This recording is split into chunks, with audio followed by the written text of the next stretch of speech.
సుబ్రహ్మణ్యం సుబ్రహ్మణ్యం షణ్ముఖనాథ సుబ్రహ్మణ్యం సుబ్రహ్మణ్యం సుబ్రహ్మణ్యం షణ్ముఖనాథ సుబ్రహ్మణ్యం.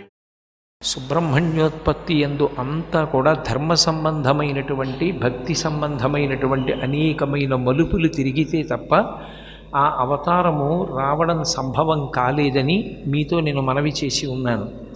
సుబ్రహ్మణ్యుడు సుబ్రహ్మణ్యుడిగా అవతరించడమే కాకుండా ఆయన ఈ దేశానికి సనాతన ధర్మానికి చేసినటువంటి మహోత్కృష్టమైనటువంటి సేవ ఒకటి ఉన్నది. మనకి పరమశివునికి 2 కుమారులు అని, అందులో ప్రత్యేకించి దక్షిణ దేశంలో తమిళ దేశం వైపు పిళ్ళయార్ పిళ్ళయార్ అని పిలుస్తూ ఉంటారు విఘ్నేశ్వరుణ్ణి.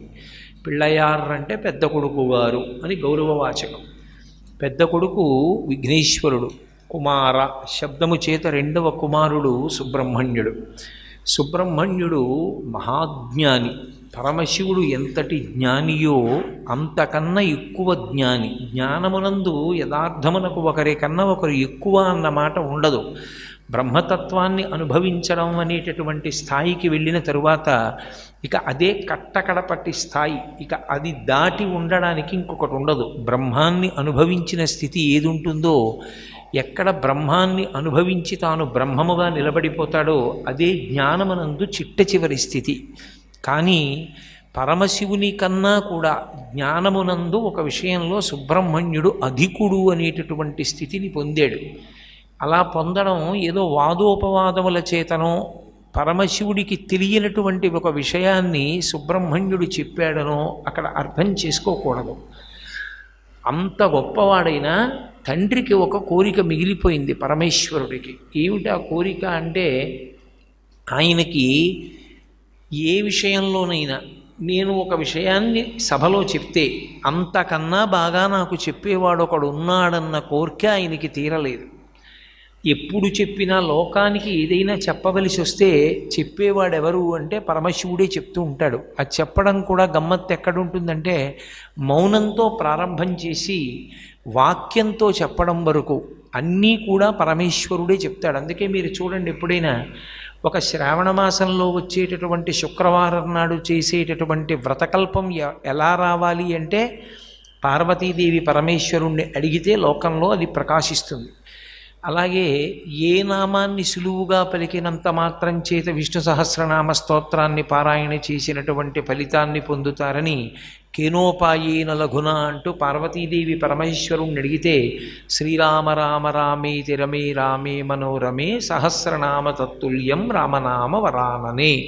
శ్రీరామ శ్రీరామ శ్రీరామ అని 3 మాటలంటే అది విష్ణు సహస్రనామ స్తోత్ర పారాయణకి తుల్యమవుతుంది అని ఆయనే చెప్తాడు.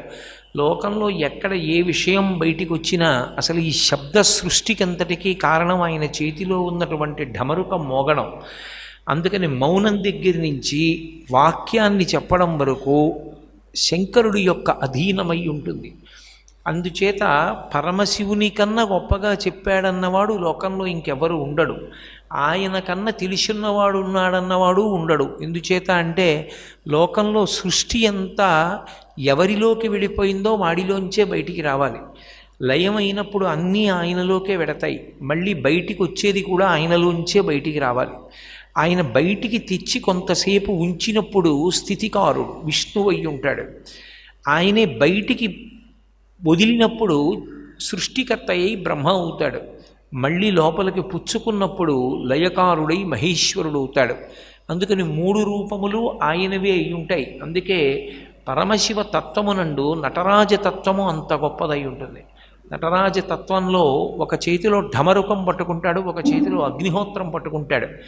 మధ్యలో ముఖం చిరునవ్వుతో ఉంటుంది. అది త్రిమూర్త్యాత్మకమైనటువంటి స్వరూపం. ఢమరుకం శబ్దానికి ప్రతీక, అది సృష్టికి ప్రతీక. సృష్టి చతుర్ముఖ బ్రహ్మగారిది కాబట్టి ఆ డమరుకము చేత ఆయన సృష్టికర్త, ఆ చిరునవ్వు చేత ఆయన స్థితికర్త, అంటే లోకాల్ని నిలబెడతాడు. అగ్నిహోత్రాన్ని చేతిలో పట్టుకున్న కారణం చేత లయకర్త, ఆయనే అన్నిటినీ తనలోకి తీసుకుంటాడు. సృష్టికర్త, స్థితికర్త, ప్రళయకర్త కూడా ఆయనే అయి ఉంటాడు. అందుకే భాగవతంలో మూడు మూర్తులకును మూడు రూపములకు మూడు కాలములకు మూలమగుచు భేదమగుచు తుదిక భేదమయ్యొప్పారు బ్రహ్మమనగ నీవే పాలనయనా అంటారు. మూడుగా కనపడుతూ మూడు కాక ఒక్కటై ఉన్నవాడెవరు అంటే పరమశివుడే.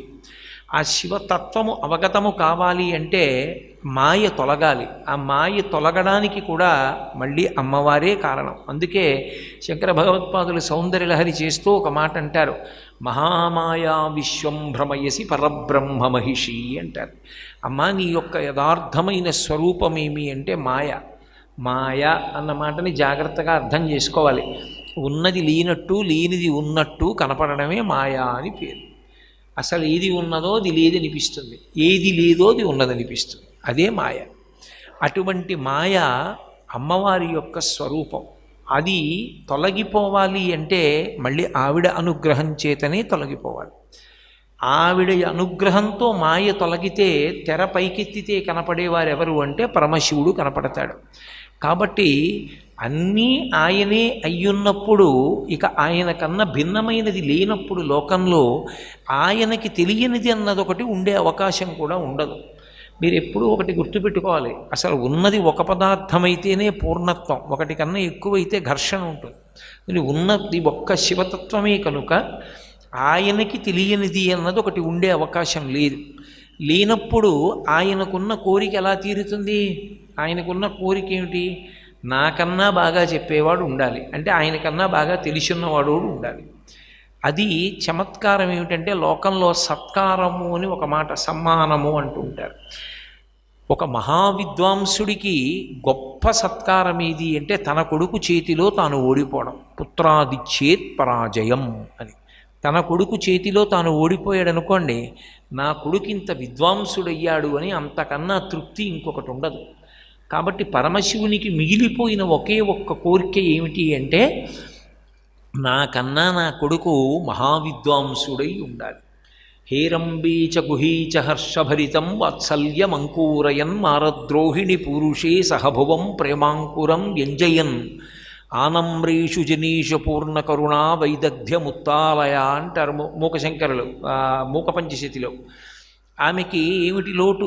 ఆవిడికి ఏం లోటు లేదు, ఆయనకి లోటు లేదు. కాబట్టి వాళ్ళిద్దరూ పూర్ణులు. అటువంటి వాడికి ఎప్పుడైనా శాస్త్ర సంబంధమైనటువంటి విషయాన్ని చెప్పేటప్పుడు నేనింతవరకు ఎలా చెప్తున్నానో అంతకన్నా చాలా బాగా ఈ విషయం చెప్పాడే అన్నవాడు ఒకడు దొరికితే తనకన్నా బాగా వాడు చెప్పాడన్నటువంటి తన తృప్తియే తను పరాజయాన్ని పొందాడనడానికి కారణం. అలా చెప్పినవాడు లేడు. అలా చెప్పినవాడు ఎవరంటే సుబ్రహ్మణ్యుడు ఒక్కడే. సర్వం శ్రీ ఉమామహేశ్వర పరబ్రహ్మార్పణమస్తు. స్వస్తి.